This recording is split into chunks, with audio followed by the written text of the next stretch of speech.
मैं 40 साल की एक खूबसूरत औरत हूँ और मैं एक शादीशुदा औरत हूँ।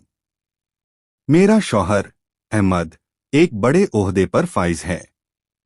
शहर के लोगों के लिए वो एक कामयाब और बासर शख्सियत है, लेकिन मेरे लिए वो सिर्फ एक खामोश, थका हुआ और बीमार इंसान है। मेरी शादी को 5 साल गुजर चुके हैं। शुरू में सब कुछ अच्छा लगा, मगर वक्त के साथ हकीकत सामने आने लगी। अहमद को शुगर की बीमारी थी, जिसकी वजह से वो मेरी कोई ख्वाहिश पूरी नहीं कर पाता था। ये वो बात थी जिसे मैं किसी को बता नहीं सकती थी। दुनिया के सामने मेरा चेहरा मुस्कुराता रहता था, मगर अंदर से मैं जैसे आहिस्ता आहिस्ता खाली हो रही थी। उस रात भी यही हुआ। अहमद मेरे करीब आया। मैंने दिल में चाहा कि शायद आज कुछ बदल जाए, शायद किस्मत मुझ पर मेहरबान हो जाए, मगर नतीजा वही निकला। मैंने अहमद का दिल रखने के लिए कहा, कोई बात नहीं, फिर कभी सही। वो कुछ देर बाद सो चुका था, मगर नींद मेरी आंखों से बहुत दूर थी। दिल की आग बला इतनी आसानी से कैसे खत्म होती। मैं बिस्तर से उठी और लॉन की तरफ निकल गई। ठंडी रात की हवा ने मेरे वजूद को छुआ, मगर मेरे अंदर की गर्मी खत्म नहीं हुई। लॉन के साथ ही हमारा मुलाजिमीन का क्वार्टर था, जहां हमारा माली इमरान और उसकी बीवी साइमा रहते थे। साइमा दिन में घर का काम करती थी और इमरान बाग की देखभाल करता था।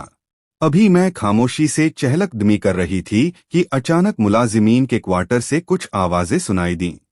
आवाज ऐसी थी जैसे कोई झगड़ा कर रहा हो। मैंने हैरान होकर कान लगाए। साइमा अक्सर शिकवा करती थी कि इमरान नशा करने के बाद उस पर हाथ उठाता है। मैं आहिस्ता आहिस्ता उनके कमरे की तरफ जाने लगी। दरवाजे के करीब पहुंचकर कान लगाया, मगर बात साफ सुनाई न दी। मैंने सोचा कि खिड़की के पास जाकर देख लूं। अगर वाकई वो अपनी बीवी पर जुल्म कर रहा हो तो मैं उसे रोकूंगी। खिड़की का शीशा पहले से खुला हुआ था। मैंने झांक कर अंदर देखा और जो मंजर मेरी आंखों के सामने था वो मेरी तवक्को के बिल्कुल खिलाफ था।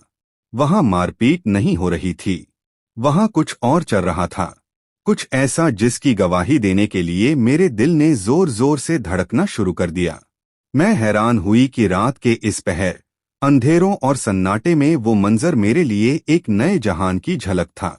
एक तरफ मुझे साइमा पर रश्क आ रहा था कि वो किस तरह अपनी ख्वाहिश पूरी कर रही है, और दूसरी तरफ मेरे अंदर का खालीपन जैसे मजीद बढ़ चुका था। कुछ देर तक मैं बस वही खड़ी देखती रही। मेरा ज़मीर मुझे बार बार झंझोड़ रहा था कि ये गलत बात है। मुझे किसी के जाती कमरे में इस तरह नहीं देखना चाहिए, मगर मेरे कदम तो जैसे वहां जम चुके थे। आखिरकार बड़ी मुश्किल से मैंने खुद को पीछे किया और अपने कमरे की तरफ वापस आई। मैंने कमरे में दाखिल होते ही एक नज़र अहमद को देखा। वो पुरस्कून नींद सो रहा था। मैंने सोचा कि काश ये मेरा माली होता तो मेरी रात भी यूं रंगीन होती। ये सोचकर मेरे दिमाग में पता नहीं क्या हुआ। मैं बिस्तर पर लेट गई, मगर नींद फिर भी नहीं आई। सुबह मैं बहुत देर से जागी तो अहमद जा चुके थे। साइमा हस्ब मामूल नाश्ते की ट्रे लेकर कमरे में दाखिल हुई। मैंने एक नज़र उसे देखा तो उसकी चाल में हल्की सी लंगड़ाहट थी। अगर मैंने रात का मंजर अपनी आंखों से न देखा होता तो ये बात शायद कभी नोटिस न करती। उसके माथे पर हल्की सी चोट का निशान था। मैंने पूछा, ये माथे पर चोट कैसे लगी? उसने नजरें झुकाते हुए कहा, बीबी, रात फिर मेरे शौहर ने नशा करने के बाद मुझे मारा था। मैंने हैरत जाहिर करने के अंदाज में कहा, क्यों? आखिर क्या बात हुई? वो थोड़ी देर रुकी, जैसे कुछ छुपाना चाहती हो, फिर आहिस्ता से कहने लगी, बीबी, मेरा शौहर नशे में जानवर बन जाता है। मुझसे अजीबोगरीब हरकतें करवाता है। मुझे उससे बहुत डर लगता है। मैंने अनजान बनते हुए पूछा, कैसी हरकतों की बात कर रही हो? उसने जल्दी से कहा, मैं आपको नहीं बता सकती। बस समझ लें कि मेरी बर्दाश्त से बाहर होता है। मैंने सोचने का तासुर दिया। मैंने कहा, अच्छा, तुम फिक्र न करो, मैं तुम्हारे शौहर को समझा दूंगी। उसने मेरी बात सुनकर अपना सर हिलाया, मगर साथ ही बेयकीनी से कहा, बीबी, वो किसी की बात नहीं सुनता। मैंने कहा, फिर भी मैं एक बार उससे बात करूंगी, शायद वो मेरी बात मान ले। उसने आहिस्ता से कहा, आप कोशिश करके देख लें। उस वक्त मेरे दिल में एक अलग ही ख्याल सर उठाने लगा था, एक ऐसा ख्याल जिसे मैं किसी से कह नहीं सकती थी। साइमा बाजार जाने वाली थी और कम अज कम 3 घंटे के बाद वापस आना था। मेरे जहन ने फौरन मंसूबा बना लिया। मैंने कहा, अच्छा, जब तुम बाजार जाओगी तो अपने शौहर को मेरे पास भेज देना, मैं उसे समझा दूंगी। मेरे अंदर एक अनजानी सी बेचैनी बढ़ती जा रही थी, जैसे कोई नया दरवाजा खुलने वाला हो। साइमा बाजार जाने के लिए तैयार हुई और हमेशा की तरह लंबी लिस्ट लेकर घर से निकल गई। उसके कदम जैसे ही गेट से बाहर हुए, मेरा दिल और तेजी से धड़कने लगा। मैंने खुद को आईने में देखा। बाल अभी तक हल्के से नम थे और आंखों में एक अजीब सी चमक थी। शायद ये वही लम्हा था जिसका मैं बरसों से इंतजार कर रही थी। कुछ देर बाद दरवाजे पर दस्तक हुई। मेरा दिल जोर से धड़का। मैं समझ गई कि इमरान आ चुका है। मैंने इंटरकॉम पर बात की और उसे अंदर आने को कहा। थोड़ी देर बाद वो ड्राइंग रूम में दाखिल हुआ। मैं जानबूझकर आहिस्ता कदम रखते हुए आई ताकि उस पर मेरा तासुर और गहरा हो। मेरे गीले बाल कंधों पर बिखरे हुए थे, जिस्म पर हल्की सी खुशबू थी। मैं सोफे पर जाकर बैठ गई। वो बैठा तो मैंने नरमी से बात शुरू की। मैंने कहा, देखो, मैं तुम्हारी बीवी की शिकायतें सुनती रहती हूँ। वो कहती है कि तुम अक्सर उस पर हाथ उठाते हो। आखिर ऐसा क्यों करते हो? उसने नजरें झुका लीं। कुछ देर बाद आहिस्ता से कहने लगा, बीबी, वो मुझे खुश नहीं रख पाती। मैंने हैरान होने का तासुर दिया। मैंने कहा, क्या मतलब? खाना नहीं बनाती या कामकाज नहीं करती? वो घबरा कर कहने लगा, नहीं बीबी, खाने पीने का मसला नहीं, असल बात कुछ और है। मैंने जानबूझकर उसकी तरफ झुकते हुए कहा, कुछ और का मतलब? इमरान ने नजरें उठाकर मेरी तरफ देखा। उसकी आंखों में शर्म भी थी और कुछ दबीद भी ख्वाहिश भी। कहने लगा, बीबी, मैं क्या बताऊं, मेरी बात शायद आपको अच्छी न लगे। मैंने मुस्कुरा कर कहा, तुम घबराओ नहीं, जो दिल में बात है वो बता दो। वो लम्हा मेरे लिए अजीब था। एक तरफ मैं बीवी थी, मेरे सर पर एक बड़े अफसर की इज्जत थी। दूसरी तरफ मैं औरत थी, एक जीती जागती सांस लेती औरत जिसके दिल में बरसों की प्यास भरी हुई थी। इमरान हिम्मत करके कहने लगा, बीबी जी, मेरी बीवी मेरी जरूरत पूरी नहीं कर पाती। उसकी बात सुनकर जैसे मेरे दिल के दरवाजे मजीद खुल चुके थे। मैंने धीरे से कहा, तो फिर तुमने कभी सोचा है कि तुम्हें वो सुकून कहाँ मिल सकता है? वो हैरान होकर मुझे देखता रहा। उसकी नजरें बार बार शर्म के बावजूद मेरी तरफ उठ रही थीं। मैंने अपना हाथ सोफे के बाजू पर रखा और नरमी से कहा, तुम आज दिल खोलकर अपनी ख्वाहिश कह दो, मैं तुम्हें मना नहीं करूंगी। ये जुमला सुनते ही उसकी आंखों में चमक आई। वो अभी तक शर्मा रहा था, लेकिन अब उसकी शर्म में एक उम्मीद पैदा हो चुकी थी। वक्त जैसे रुक चुका था। मेरे गीले बालों की नमी, मेरे वजूद की खुशबू और कमरे की खामोशी, ये सब मिलकर ऐसा माहौल बना रहे थे जहां अल्फाज की जरूरत नहीं थी। कुछ देर हम दोनों एक दूसरे को देखते रहे। फिर मैंने धीरे से कहा, आज का दिन तुम्हारे लिए है, अपनी सारी अधूरी ख्वाहिशें पूरी कर लो।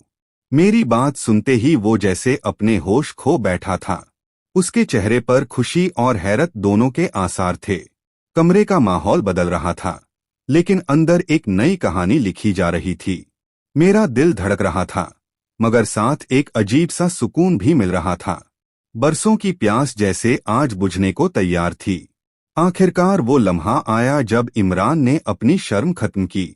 उसने आगे बढ़कर मेरे कदमों को छुआ, जैसे शुक्रिया अदा कर रहा हो। मैंने उसे रोकने के बजाय हल्की सी मुस्कुराहट दी।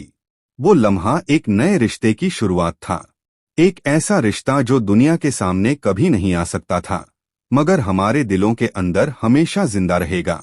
काफी देर बाद जब सिलसिला खत्म हुआ तो इमरान खामोशी से उठा। उसकी आंखों में अजीब सा सुकून और रोशनी थी। उसने आहिस्ता से कहा, बीबी जी, आपने मुझे जिंदगी का सबसे कीमती तोहफा दिया है। मैंने मुस्कुरा कर कहा, असल तोहफा तो मुझे मिला है। इसके बाद वो इजाजत लेकर बाहर चला गया। कमरे में अब मैं सिर्फ अकेली थी, मगर तन्हा नहीं थी। मुझे लगा कि जैसे बरसों के बाद मैंने अपने वजूद को पहचाना है। अगले दिन जब मैं सोकर उठी तो अंदर ही अंदर एक नई तवानाई महसूस कर रही थी।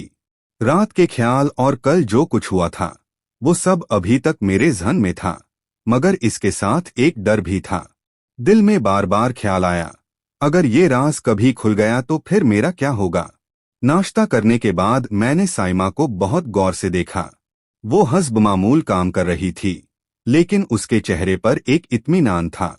शायद वो भी महसूस कर रही थी कि उसके शौहर का रवैया बदला हुआ था। उसने शर्माते हुए कहा, बीबी जी, कल मेरे शौहर ने मुझसे माफी मांगी। कहता था कि अब वो नशे को हाथ नहीं लगाएगा। मैंने अपने लबों पर मुस्कुराहट छुपा ली। मैंने कहा, अच्छा है, अगर वो संभल जाए तो तुम्हारी जिंदगी बहुत आसान हो जाएगी। मेरे दिल में एक अजीब सा राज दफन होता चला गया। हकीकत ये थी कि इमरान को सुकून सिर्फ मेरी वजह से मिला था। अगले चंद दिनों में जैसे एक नया मामूल बन चुका था। जब भी मौका मिलता, इमरान खामोशी से मेरे पास चला आता। हम बातें करते, मुस्कुराते, और मैं उसे अपनी ख्वाहिश पूरी करती और वो अपनी ख्वाहिश को पूरा करता। मेरे लिए ये लम्हे जैसे बहुत कीमती खजाना थे। कभी कभार मैं उसे अपने करीब महसूस करती तो दिल में ख्याल आता, ये वही आसूदगी थी जिसकी कमी ने मुझे अंदर से तोड़ दिया था। अहमद को खबर भी नहीं थी कि उनके ओहदे और दौलत के दरमियान उनकी बीवी ने एक दूसरा जहान बना लिया है। मैं जानती थी कि ये सब दुनिया की नजरों में गलत था, मगर अपने दिल के सामने मैं बहुत बेबस थी। एक दिन इमरान मेरे पास आया। उसके अंदाज में एक नई बेचैनी थी। मैंने पूछा, तुम्हें क्या हुआ? तुम इतने उलझे हुए क्यों लग रहे हो? वो कहने लगा, बीबी जी, मैं डरता हूँ। अगर किसी को पता चल गया तो मेरा क्या होगा? मैंने उसके करीब जाकर कहा, तुम्हें डरने की जरूरत नहीं। ये राज हमारे दिलों तक रहेगा। दुनिया कुछ नहीं जान पाएगी। और याद रखो, जो कुछ हमारे दरमियान है वो सिर्फ खुशी देने के लिए है, दुख देने के लिए नहीं। मेरी बात सुनकर उसके चेहरे पर सुकून आया। उसने धीरे से कहा, बीबी जी, आप नहीं जानती आपने मेरी जिंदगी को कैसे बदल दिया। मैंने मुस्कुरा कर कहा, जिंदगी तो मेरी तुमने बदल दी। अब मुझे लगता है कि मैं एक आम औरत नहीं, बल्कि एक मुकम्मल औरत हूँ।